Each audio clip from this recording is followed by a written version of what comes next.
All right, welcome to the Grow Like a Mother podcast. Today I have an awesome guest, Catherine Tyson. Catherine's a seasoned radio host, so I know for sure she's going to be an awesome guest. She's really well known in the Cayman Islands as a media personality in the areas of radio and print and TV. And she currently produces and hosts the CTS Wind Down radio show, as well as being a past producer of her own TV show, Lighten Up with Catherine Tyson. Catherine is on the show today because she is a passionate advocate for moms. She's a trained social worker and family counselor with undergraduate degrees in psychology and social work, and also a master's degree in social work. So she really knows what she's talking about. Catherine's also an author. Her first book was called I'm Somebody's Mama, which was a humorous celebration of her life as a struggling single mother to her 3 children. And her most recent follow-up book, Single Mama, Powerful, Not Pitiful. So welcome to the show, Catherine. I'm so excited to talk to you.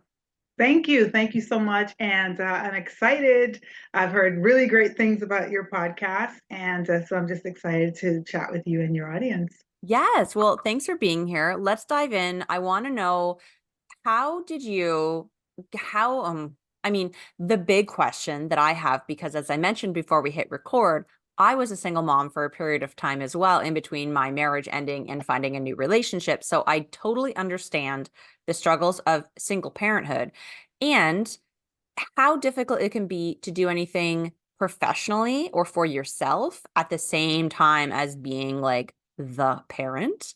So, can you take us back and sort of, was it always easy for you when you found yourself in that situation, or was it a little bit like of a transition? Did you have a lot of transition? So you kind of got stuck a little bit. Like, I don't know if it got stuck for you, but for me, you were stuck for a minute. So I don't know some of the things that you said. I just heard the last part of it. So, Okay. technology. Technology recently has not been my friend. My Yeah. question was around making the transition into single parenthood and having to balance the career and yourself as well as being the parent in the household. Yeah. Well, it's so funny because when I became a single mother, I was 26 years old. Wow. So for most 26-year-olds today, they have not even figured out what they're doing, which is awesome, which is great. I'm not criticizing because I have 3 adult children now. And when we talk about what I was doing at 26 versus what they're doing at 29, 32, it's very, very different. So I think really just being thrust into it, literally being thrust into it, was just you had to land on your feet, basically, because I had 3 little people that really, really, depended on me, and um, they they weren't thinking about whether I had it together or not. They just kind of knew, and I always say that. Like I always looked in their eyes, and it was always like, "You got this, right?" Most of the time, I was like, "I don't got this," you know. So yeah, just kind of being thrust into it and just having to land on your feet and making that adjustment and just always knowing that I'm the adult, I'm in charge here, I'm it, right? So how do I ensure that I'm not messing up 3 other people's lives? Yeah. Pretty much. No pressure, right? Exactly. No pressure there. Oh my Exactly. goodness. And Yeah, I can big deal. imagine, I can imagine that you learned a lot of time management skills just by trial and error and sort of like feet in the fire. Yeah, Um, yeah, like, can you give some absolutely. examples or share some tactics that you would use when you were in this season of life, like many of the listeners of this show, where they've got small kids and either they're balancing it by themselves or potentially they're balancing it with a partner who's not at the same level of support or do you know what I mean? Like the partner Right. maybe doesn't Yeah. carry the same mental load or physical load of the partnership. Sure. Yeah. So I always said when I was a single mother, and I started my journey, I was actually still in school. So Mm. I always, I'm always very encouraging with women that want to go back to school or they, they feel like they want to enhance their lives in some way that they didn't get to do. And now I'm a parent, I can't. I'm like, listen, I've done all of my education with my three kids, like literally. And so I say in my first book, I'm Somebody's Mama, I talk about just, um, what were my priorities. So I had a priority plate. And so yeah, so a priority plate. So I basically thought about, what are my priorities? And um in the second book that we're talking about, really, Single Mama, Powerful Not Pitiful, I do kind of break it down. So I pull out the principles from I'm Somebody's Mama. And so one of the principles is that, I had to be a priority also. So in terms of my priority, my children were number one, right? Like um, anything that had to do with them, everything had to be around that. So my schedule had to be around them. So if my classes had to be within, between 9 and 6, right? Because the YMCA closed at 6 o'clock, so I had to pick them up by 6. Everything closes by 6, right? So all my classes had to be within that time frame, unless I had somebody that could help me in the evening, and that's not always, you know, um, readily available or affordable. And then you want to be home with them to do their routine because they come first, right? But also taking care of myself too. So in building myself, in getting my degrees or getting my career or having a career, that would be very important, not only for the way that I could provide for my children, but when they're grown up, that I don't have to sit around and go, look, I took care of you, you owe me something. And I think a lot of women, I'm from the Caribbean, so I know a lot of Caribbean women or Caribbean families kind of think that the children are supposed to take care of them. And so I was living in America at the time, and I realized that you think a little different. And so building your future or building something for yourself was also important, because every single day those children were getting older and getting, more independent. And one day they were going to be on their own, and I didn't need to put them on a guilt trip. So my priority plate did involve making sure that I was building me, making sure that they were always cared for, and that my schedule revolved around them. So that, as you can see, it didn't leave a whole lot of time for other things. Yeah. Yeah, I love that you mentioned that. And I think it speaks to multi generations of women in terms of mothers, in terms of making sure that you don't lose yourself. Because once your babies go to school, right? Then you have a yeah, new opportunity. Once your babies leave the house, then you've got new opportunity, right? At every yeah, stage where they need you less and less, there's more space for you. And if you haven't done the groundwork to figure out who are you, what do you like, what activities, interests, career paths, etc. Can you pursue, then you're basically starting from behind. So I love that you did absolutely. Absolutely. that. And I'll also say this to moms of teenagers. Ah, So, because moms of little kids is a very different mother than a mother of a teenager, because these people become people you don't even know. You grow and they grow, and it's a whole lot of just different dynamics that come in. And I remember being very scared, thinking, oh my gosh, they're going to leave one day and I'm going to be on my own. And that's why, it became very important for me to continue to build me, but also to start building them, to start having those conversations with them about what they're going to do next.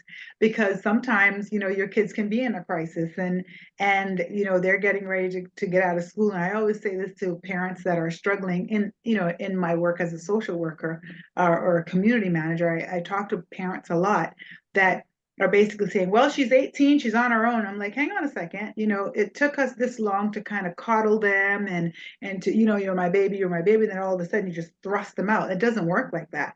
So you have to start that transition when they are teenagers, when you're talking to them about what they want to do with their life and where they want to go, and how you're going to be the person that helps facilitate that. So I'd say to moms of teenagers to start, thinking about that, or having those conversations with their kids, so that it's not devastating for you and for them when it's time for them to leave, or when it's time for them to start transitioning or growing up, because they're not your little babies. They're becoming whole people. yeah. I was talking, I'm trying to remember who I was speaking with the other day, but I'll add it in the show notes if I can remember and figure it out. But for the visual, for the people who are watching, it was described as like when you're the parent, if you're one hand, your responsibility and control over the kid's life is super high and their control over themselves is super low. But throughout Yeah, their life, it absolutely. kind of That's switches. perfect. So I love That's that. And perfect. it just speaks so perfectly to what you were saying. Um, Yeah.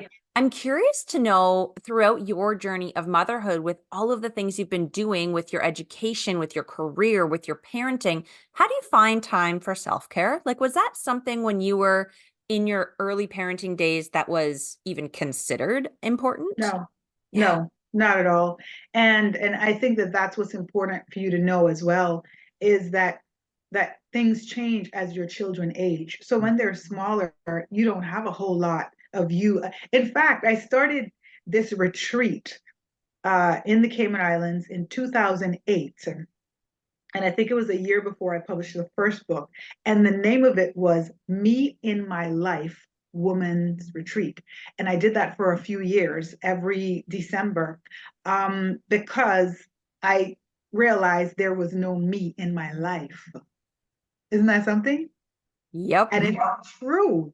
And so when you start thinking, where is the me in my life? Then you start realizing that, okay, I'm going to have to find some balance. I'm going to have to bring me into this. And I think it was during that time when my children might have been about 10 or 12, like just that really crazy age where you're no longer needed as much as you're needed when they're small and they're becoming independent and you're kind of like, hey, what do you mean you don't need me? What do you mean, just drop me to a party. Oh, mommy, just drive away. Don't wait when you drop us off. When you're becoming embarrassing to them and you can't Mhm. kiss them, kiss your boys on the cheek when they go to school and stuff like that. So yeah, it does change. And I think the more that you become aware of that, instead of being mad about it or putting them on guilt trips, which we will do. Yes, yes, yes, of course.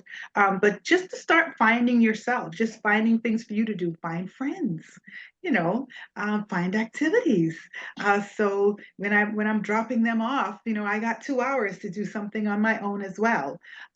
So yeah, just really finding that balance, and that does really help the transition because I always call that empty nest thing. It is a transition, when you're going to no longer be when what you just said, when that shifts, because you know what else happens, Jill? I have adult children. It shifts so much that they become parents to you. Oh God. Like I can't tell you how many times my daughter has mothered me. I Right. have a 29-year-old amazing daughter who mothers me all the time, and my sons, just nurturing me as well. So that really does shift, and your relationship just becomes something very different, and it just becomes beautiful. So each way of the journey, it's just a beautiful, beautiful thing. Yeah. One thing that I really want to have your perspective on too is the languaging that we use to talk to our kids through different phases, but specifically like how we talk to ourselves and how we talk to them as they're developing can shape this relationship and can shape their future. I think that's Right. something we don't necessarily think of too much, but Yeah. wondered, can you tell us a little bit about that? So in my new book, Single Mama Powerful Not Pitiful, and I definitely want your viewers or listeners to get this book. I believe so much in it because it was really something that kind of it helped me as I was writing it, but I realized that it's such a help when you have someone else who understands what you're going through. Yeah. And in that book, I have um, I don't know if I call it a chapter, but whatever, because they're pretty small. But it's called Sing Their Praises.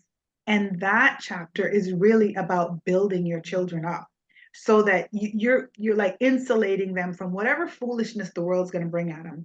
So if the world's going to criticize them or try to bully them, you have them so filled with goodness and positivity and confidence that they're like, that's a lie. I know I'm amazing. I know I'm fabulous.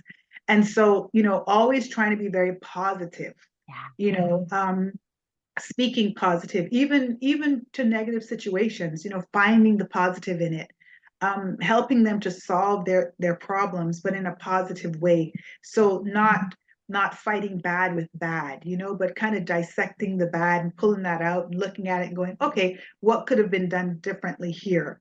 And so I think that's really what I exercised. And I had a lot of opportunities to talk to them about, what they think. So um, here's one little example. When my daughter was about 7, she climbed up on the counter and she was making an egg. She was frying an egg. And I was like, what's going on? What are you doing? Like, she's on the counter. So I came downstairs. I'm looking at this 7-year-old sitting right next to the stove, stirring the pot. And instead of me freaking out and going, what are you doing? This is, I said, can you look at yourself, please? Just look around. Do you see yourself? Do you see what's happening? Like, suppose, your dress gets caught in this fire. Suppose you fall. Mommy's not here. No one's here. All she was thinking is, I'm frying an egg. I'm doing my stuff. And I realized that I had the nanny during the day or after school. She taught her how to do that. Hmm. You see, so it was great what she was doing, but it was necessary for her to be thinking about the situation and what could happen outside of that. I think a lot of times, when we're afraid or um, we're, I guess, responding to something, we're not stopping to think of how they're going to receive it. So I think in instances like that, I was able to help them look around. And I always say that, even in the new book, I say, raise thinking people. Because when you're driving in traffic and people just cut you off, like that person did not think what they just did. It'll just be things like when you're in a grocery store, when people just do crazy stuff, they didn't think about that. No one's raising thinking people anymore. And so it's so important for us to raise people that are thinking about what they're doing. They're looking around and seeing that it's not all about me. I'm sharing a world with many people, and I need to be respectful, and I need to be nice, and even if someone is not being nice to me, how do I get myself away from that but not trade bad with bad? So I think positive, messaging to your children is very important, even when you're disciplining them, not shaming them, not making them feel bad about themselves, but making them feel really, really good so that when anybody else tries it, it's nothing. I love that. I've never heard that perspective of raising thinking people, and that is so powerful. Yeah, I mean, so many good things are going to come yeah, out of that for the moms who are hearing that, who haven't been necessarily as intentional about the way that they're speaking or how they're reacting. Because, like you said, you need to come at a situation sort of grounded, and you need to have the skill of thinking right. about how someone's going to receive it so that you can then model that behavior and teach the lesson to the kid or even to a spouse or to a coworker, or it's a valuable skill no matter who you're dealing with. Right. Absolutely. And also, it's about resiliency. Yeah. So how are you going to be resilient if you don't know how to take the good with the bad, or look at things and pull what you need out of it and leave it there. Um, the reason that people are walking around so angry or so hurt or whatever it is that you're still walking around with is because you've not figured it out how you can get yourself out of that situation. And I think that having the power over a situation is the best way, and the only way for you to have the power over it is for you to be able to see that it was maybe that moment or that word, but it's not the entire life, the entire situation. So I think it was important for me to really figure out, how do I raise people that are thinking, and I just think parenting is the opportunity to build better people. Yeah. And I remember my first my first psychology class that I had in college. I was about 24 years old, and I remember them saying, it was an article that I read, and in the article it said, every day as a parent is a day closer to the day that you will let them go. Mm. as you look at your newborn baby, every single day after that is one day closer to the day that they will be on their own without you. So everything that you put into them needs to be something that they'll be able to use to function as independent people. And I had two little boys at the time. They were like 2 and 4. And I never looked at them like that until I read that. And I thought, oh my God, because one is 2 and he was born just yesterday. One's Right. 4, he was born just yesterday. And so every single day that I'm raising them, it needs to be intentional, Mm-hmm. right? Mm-hmm. What kind of people, are we wanting in our society? Well, we're parents. We're in charge of a couple of little people that we brought here.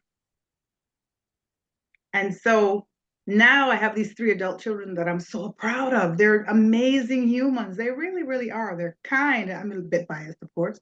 They're kind and they're good and they're decent and that's great. And I just think that that's what we're doing as parents. And we should all take that very seriously. It's an amazing responsibility and an amazing opportunity. We want a better world. Well, parents, it starts with us. Yeah. And Absolutely. literally starts with you as you building a better you so that you can build a better next generation. Like we have such power Absolutely. in our own minds. It all starts within. Absolutely. Yeah. And speaking positive things over yourself too in front of your children, coming back to that, you know, I remember like my daughter is very, very confident, which is amazing. And I love that. And I raised her as that. I just wanted her to always feel like she was a queen and she was amazing. She was actually Miss Universe Cayman Islands in 2018, by the Wow. way. Cool. And they interviewed her and said, "How does it feel to be a queen?" She says, "I've always been a queen. I just got a crown this year." I love that, right? And so when I say to her now, that, "Oh, I think I'm getting fat," she'll say, "No way, you're not. Stop it, mommy. You've never done that my whole life. I've seen this kick butt lady that just walked around like she was fabulous, and that's who you are. And I want you to say those things about yourself." So it's funny because that's her mothering me. Mhm. But those are the things, because we'll walk around and we'll talk negative about ourselves, and our children will hear it. And so our children are taking that in. So we're kind of setting the stage for how they're thinking about themselves. So it's almost like you can't just tell them, like teach them something, but then do something different. That type of mentality is what I mean. Mhm. So speak good things over yourself, and ladies, get up and put some good stuff in yourself, and dress up and fix yourself up and think you're fabulous because you are, you know, and let your children see that so that they can feel like they're fabulous and tell them how amazing they are all the time. Like, don't ever let that be old. Don't ever think that it's too much. It's not too much. Let your children feel that you think they're a rock star because they think you're a rock star. They do. Oh, that just was such a gift. Thank you for that. What a wonderful way to wrap up with that, like motivating, supportive, like cheerleading speech. That was perfect. Catherine, Absolutely. I mean, I'm so excited for people to hear more from you, get your books. Where's the best place for them to connect with you online? Okay, so definitely they can connect with me on Instagram. So Mhm. I'm real Catherine Tyson, and I always say my name is spelled like the old lady, Catherine. No Y's, nothing fancy, nothing. Just like the older women or the regal women. Ah, So Catherine Tyson, just look that up. Facebook the same. TikTok, I am somebody's mama. So, and that's, yeah, I am somebody's mama. And of course, they can get the book on Amazon. And I am somebody's mama is a very good precursor to that book as well. So get both of them yeah. because I'm somebody's mama is more of the story. That it was my journals, just journaling over the years. I didn't have an idea I'd write a book, and I journaled and finally became a social worker. Started running into women that were dealing with the same things I was dealing with, and some were struggling, and some were making some not so great choices. And so that's where I'm somebody mama was born, to become a book. And then this new one is really just pulling the principles out of it. So I have some great nuggets in here, and anyone can read this book, by the way. I have young ladies that are single and they're getting stuff from my nuggets, and you can get that on Amazon. And of course, I'm available if anyone wants me to speak somewhere or if they want to, interview me. Definitely reach out. I'm very available. That's And fantastic. I think if they reach out to you, Jill, you can also share some stuff. And Um, we'll make sure all of the links are going to be in the show notes, nice and easy. If you're interested in learning more, connecting, everything will be there right in the show notes. So so Catherine, before we end, I want yeah, to just read one of my nuggets. So I have please. a couple of nuggets. It's a Tyson nugget, and it's like, a little chicken nugget. But, but one of them says, time is time. You can spend a lot of time and it means nothing, or you can spend a little time and it means everything. It's your choice. And so that can go for somebody that doesn't have children or people that have children, because what it meant was we beat up ourselves about not having enough time with our kids. But the time that we do have, let's maximize that. So that follows the chapter quantity versus quality. Mm, And yeah, so I have about 16 nuggets that you can just apply to your life. And I'm just really excited for everyone to know that they're powerful, not pitiful. And you have the power to create your destiny and to just have an awesome relationship with your children while they're small, but also when they're adults. fantastic. Thank you for sharing that. That's Thank you. awesome. And thank you so much for being here today. Thank you so much. I really appreciate it. And like I said, I hope that, ladies reach out to me, and even single fathers as well, Yeah. parents, because I know that parenting journey is something. Yep. It sure is. Yeah.